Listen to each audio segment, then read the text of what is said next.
I keep coming back to this place. A couple of times a year now, actually. I don't have any family or close friends here. I haven't ever worked here or anything like that. I'm just fascinated by this town. I actually remember my first ever visit to this town. The date is on record because it was a very notable day in Newfoundland's history. It was June 24th, 1997. Everyone got all excited because some old moneybags missus from England came to town.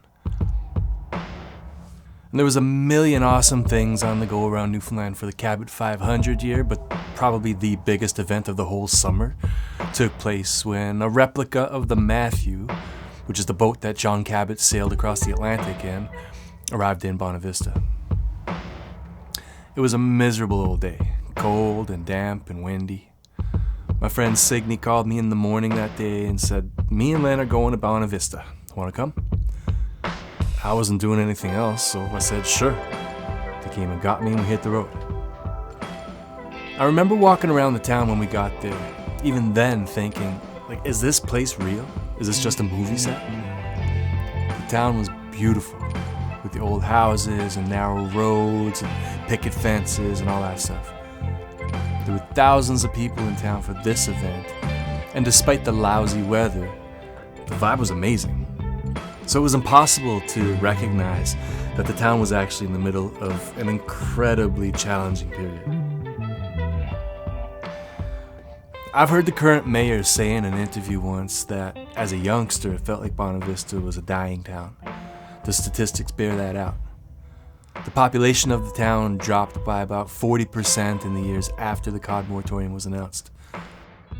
Throughout the 90s and the early 2000s, there wasn't a lot of reason to believe there was much of a future here at all. There's still lots of mementos of the Cabot 500 celebrations around the town, and this shouldn't be ignored. I really enjoy the pretty Landfall Municipal Park on the way up to the lighthouse at Cape Bonavista. And there's a statue of John Cabot there that seems fun to me, the way the Rocky statue in Philadelphia seems fun. That Cabot 500 stuff came along at the exact moment we really needed it. Times were really bad in Newfoundland in 1997, and this gave us something to get excited about, something to take our minds off of what was happening, especially in towns like Bonavista.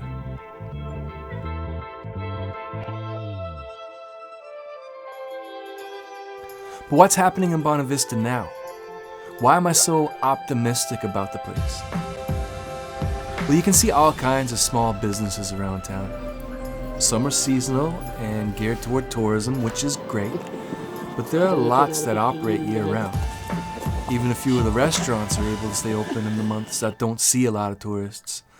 I'm not sure that people in this town thought that would be possible even just 10 or 15 years ago. Back at PK's with the family this time around, and they got great fish and chips. I've been here before for the fish and chips, but they got cod tongs on the menu. Usually when we see cod tongs on the menu, they're usually out no matter where you go. These guys actually have them, so.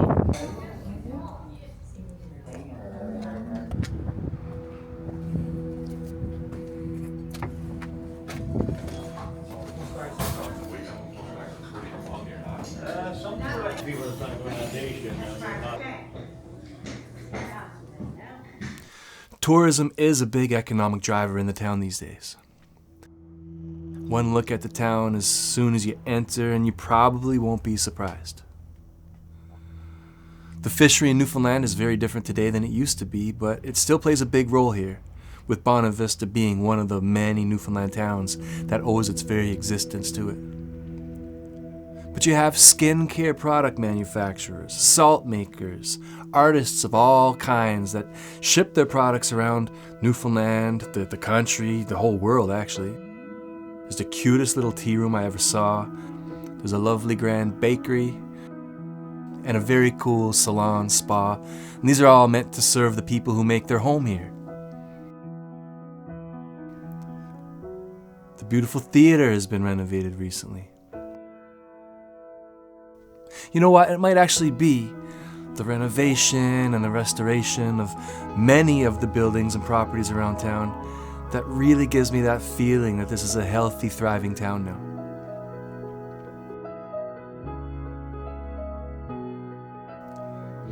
The biggest single contributor to the renovation and overall construction around town, as far as I can tell, is an organization called Bonavista Living. Bonavista Living is a business. It's headed up, as I understand it, by the current mayor of Bonavista, John Norman. I'm not affiliated with Bonavista Living, and I certainly am not normally in the practice of talking up politicians, even at the municipal level in small towns. But I have to admit, even though I'm pretty sure I'm a couple of years older than him, I really look up to John Norman. The work that he and his teams have done in restoring the quote-unquote built heritage of Bonavista through Bonavista Living, and surely through some initiatives that go through Town Hall, is something that I believe we're going to study, at least as Newfoundlanders, for years to come. I don't know John, but I met him once.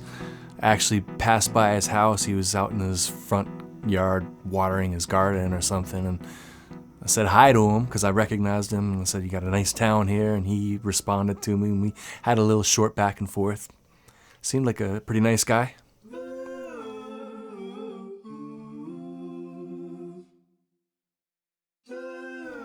It's not just the town itself that inspires me. The whole road that you have to take to get up to Bonavista is like a movie set. Well, maybe not the road itself. The Bonavista Highway is kind of a disaster in some places, so take your time driving to get to the town of Bonavista. And one place along the way was actually purpose-built for a big film production called Random Passage back in around the year 2000. But I swear, every single community you'll come across looks like it was dreamt up by Walt Disney himself.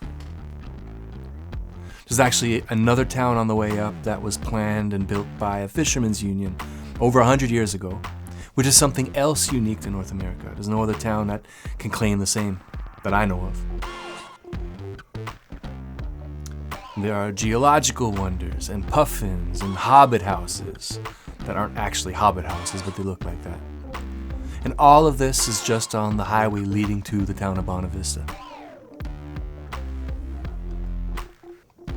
Bonavista was not supposed to be like this. It was a dying community, and now it's thriving. It's not a perfect town by any means. I've talked about the issues with the hospital, or the issue of Scotiabank recently closing their only branch here. Many businesses are giving it a go, but they don't all survive. It's not actually a magical fairy tale land, even if it does kind of look like it is.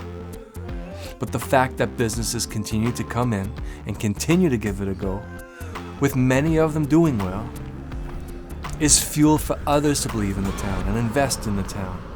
And young families move back to town and are living good, safe, comfortable lives. Bonavista is not the only town in Newfoundland that gives me a lot of hope for the future. But with the possible exception of Fogo Island, it may give me more hope than anywhere else. Not all towns will be able to perfectly replicate what's happening here. Not all towns have a John Norman or a Zeta Cobb. But what if your town has a Tom Hollett or John Devereaux? Even starting on a smaller scale, I believe that the things that are happening here in Bonavista are possible in pretty much any region of this amazing place we call Newfoundland. You gotta start somewhere.